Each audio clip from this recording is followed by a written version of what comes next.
नमस्कार, मेरा नाम सुधाकर द्विवेदी, आपका मैं हृदय से स्वागत करता हूँ। आज हम जानेंगे बोलेरो के फ्यूज के बारे में। पहला फ्यूज आपका ये होता है, इसके बगल में भी एक फ्यूज होता है जो पावर प्लस का होता है, वो फ्यूज नहीं एक्चुअल में रिले बॉक्स होता है। सेकंड नंबर का आपका ये फ्यूज बॉक्स होता है, ये जो आपको सामने दिख रहा है, इसको ऐसे खोल लेना और ये देखिए आपके फ्यूजेस ये लगे हुए। उसके बाद आपका ये थर्ड फ्यूज बॉक्स होता है, एक यहाँ पे। और साथ में बता दूं, रिले जो होता है वो आपका इसके जस्ट पीछे होता है। ये देख रहे हो आप, ये जो ब्लैक कलर की पट्टी है, ये दो नट लगे हुए हैं ना, ये रिले वाली प्लेट है, ऐसे रिले में प्लेट लगी हुई। स्टार्ट करते हैं इस वाले मेन वाले से। तो पहले इस आपको हटाना है। सबसे पहले आप ध्यान से देखो, अपन इधर से स्टार्ट करते हैं। तो ये जो 60 एम्पियर के दिख रहे हैं ना, ये आपके बैटरी से जो इतने भी कनेक्शन आपको दो भाग में डिवाइड है। तो एक से आधे फंक्शन काम करते हैं, एक से आपके आधे फंक्शन काम करते हैं। तो ये उसके दो फ्यूजेस हैं 60 एम्पियर के, ये आपको दिख रहा है। ये पिंक कलर के आपको दिख रहे हैं 60 एम्पियर के। ये 30 एम्पियर का जो आपको फर्स्ट में दिख रहा है, ये एक्चुअल में आपका इस एसी के अंदर कंडेंसर फैन होता है, उसका ये आपको फ्यूज है। अगर आपका ये कंडेंसर फैन नहीं चलता, इसके अंदर वाला, इसकी मैं वीडियो आई बटन पे दे दूंगा अगर आपको नहीं समझ में आ रहा है, तो उसका ये फ्यूज है 30 एम्पियर का। देन सेकंड नंबर पे अगर आप आएंगे तो ये 15 एम्पियर का आपका जो है ना, ये फ्यूल पंप। जब आप चाबी को ऑन करते हैं ना, तो आपको पीछे से घूम की आवाज चलती है जैसे मोटर चल रहा हो, तो ये फ्यूल पंप का है। उसके बाद ये भी 15 एम्पियर का है, कलर बस अलग है।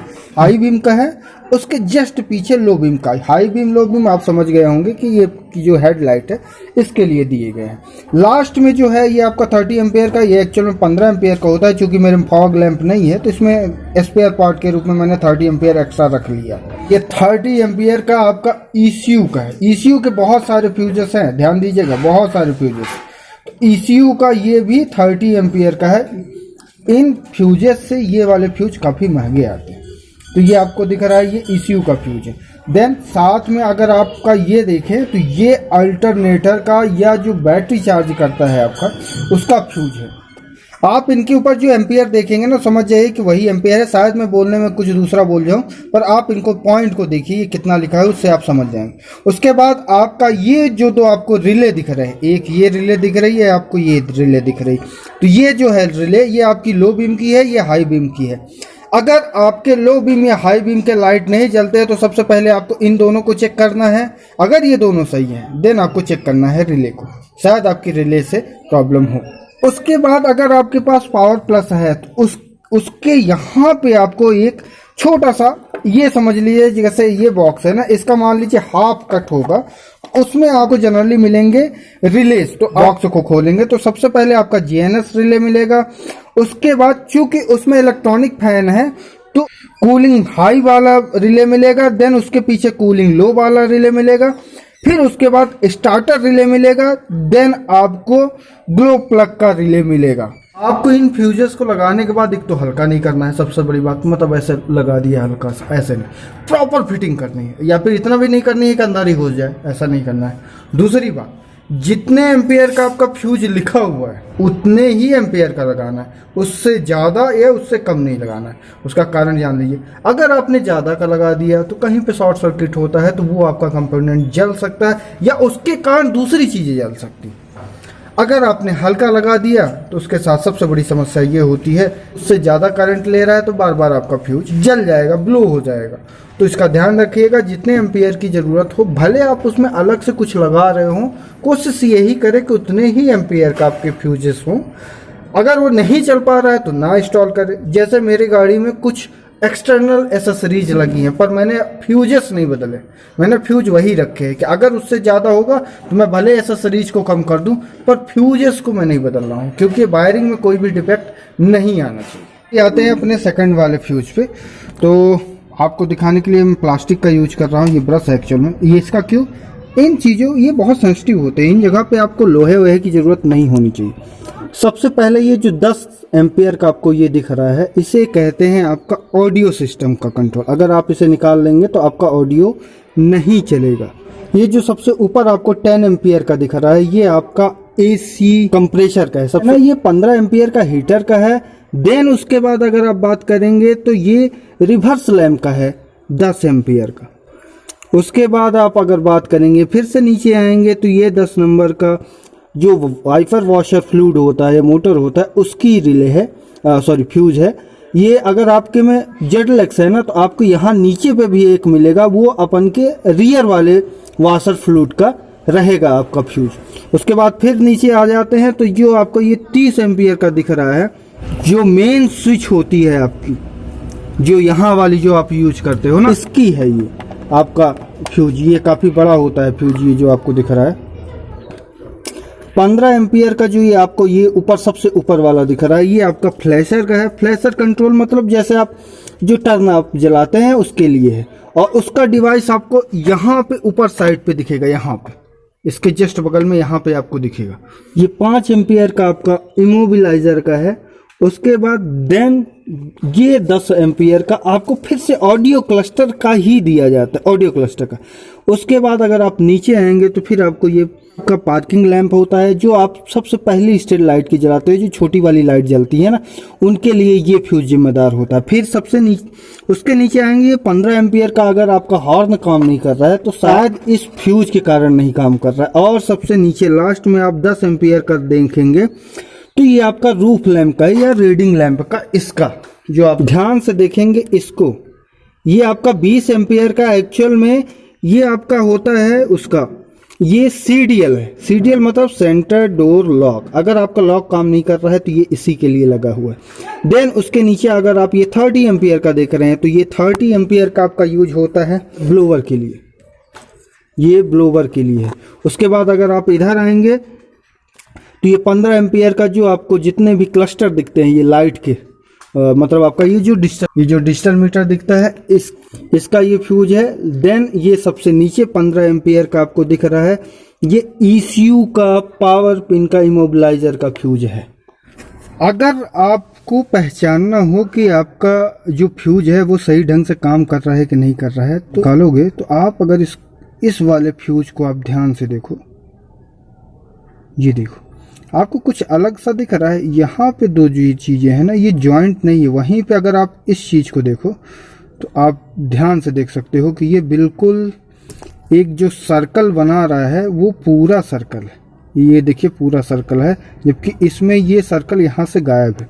तो मतलब ये खराब है और ये सही है। वैसे भी कभी कभी बहुत हल्का शॉर्ट होता है तो अभी अपन को पता नहीं चलता। तो उसके लिए आपको सबसे अच्छा क्या करना है कि आप मल्टीमीटर ले सकते हैं या कोई भी प्लग ले सकते हैं लाइट वाला, जिससे आप कनेक्शन आपको ओपन क्लोज चेक करना है। तो चेक करने के लिए बहुत अच्छा है कि आप इसको शॉर्ट पे रखें और जब आप इन दोनों को टच करेंगे तो ये बीप की आवाज़ देगा। तो सबसे पहले ये जो हमारा फ्यूज खराब है इसको हम टच करके देखेंगे तो ये देखिए अपना का कोई रिस्पॉन्स नहीं दे रहा है। वहीं पे अगर आप इसकी बात करें तो इसको अगर आप टच करके देखेंगे, देखिए ये बीप की आवाज़ दे रहा है। तो आप दो तरीकों से आप पता कर सकते हैं। इसमें थोड़ा सा मल्टीमीटर में ज़्यादा सेटिस्फाई रहता है इंसान। स्पेयर की बात करें तो हमारा जो स्टीयरिंग के पास वाला रहता है उसमें स्पेयर के ऐसे ही डल जाते हैं इसके अंदर स्पेयर के,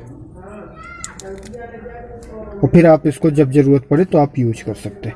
इसमें हमेशा कोशिश करिए कि 10 एम्पियर 15 एम्पियर के फ्यूजेस हमेशा रखे रहें, खासकर 30 एम्पियर के फ्यूजेस, तो आपका काम अच्छा रहेगा। चलिए अब को पैसेंजर वाले की बात करते हैं।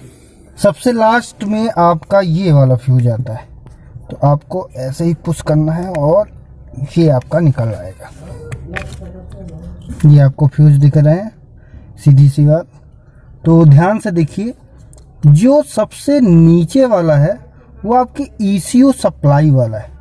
देन उसके बाद जो हमने प्रीवियसली बात की थी EGR एक्चुएटर की, ये है 15 एम्पियर का, ये होता है। ये नीचे वाला 10 एम्पियर का, ये 15 एम्पियर। उसके बाद आप सबसे ऊपर आएंगे यहाँ पे, तो यहाँ पे आपका क्लस्टर AC ऑन का, मतलब जो आप क्लस्टर से AC को कंट्रोल करते हैं ना, जब आपने बटन दबाया तो AC ऑन हो गया, वो उसके लिए है।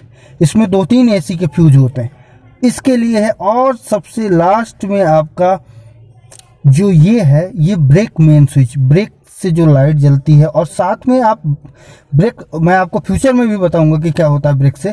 उसमें आप अगर ब्रेक लाइट का जो कनेक्शन होता है या स्विच होती है, उसमें आप देखेंगे तो कई सारे वायर जाते हैं, तो उसकी भी मैं आपको कहानी बताऊंगा। तो उसका यही होता है ये वाला फ्यूज। बाकी यहाँ पे आपके स्पेयर के डले रहते हैं, पर आपको दिख रहा है यहाँ पे ये जो रिले है, ये आपकी मेन ECU की रिले है, ये आपका ECU है।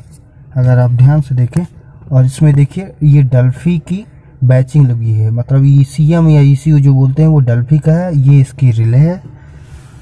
साथ में ये भी आपकी यहाँ पे पोजीशनिंग पे रहती हैं ये रिले।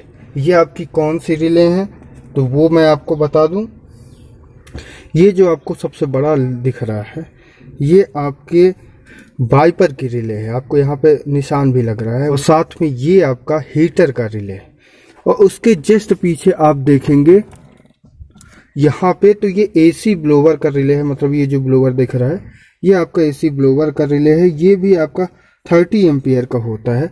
उसके बाद अगर हम आप देखेंगे तो यहाँ पे ये पीछे साइड पे ये जो है आपका AC कंप्रेशर का रिले है, ये भी 30 एम्पियर का होता है। फिर उसके बाद ये जो लास्ट में रिले है ये फीड पंप रिले, जो मोटर आपके टैंक में होता है उसका रिले है।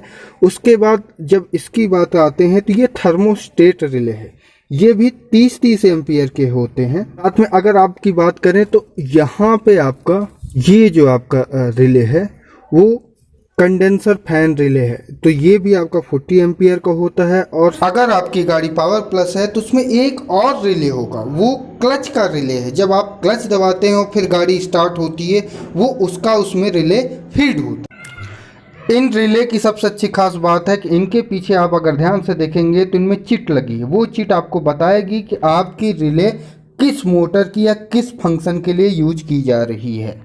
तो इसको भी आप देख सकते हैं ऐसे ही लगा रहता है, और इसकी पोजीशनिंग जस्ट इसके पीछे होती है, ऐसे होती है, नहीं तो ऐसे होती है। आपको ये समझ में आ गया। देखिए फ्यूज बहुत सेंसिटिव चीज़ें होती है, उससे आप उसको कहीं पे भी हल्का या बहुत तेज़ से मत यूज कीजिए। वो आप सबसे पहले कोई भी गाड़ी में आपके कहीं पे भी कोई भी दिक्कत आती है ना, तो कंपनी ने ऑलरेडी सारे फ्यूजेस दे दिए, तो उनका आप यूज करें, वो बेटर है कंपेरिजन टू कोई दूसरी चीज़ें आप सीधे उस कंपोनेंट को ही खोल लें।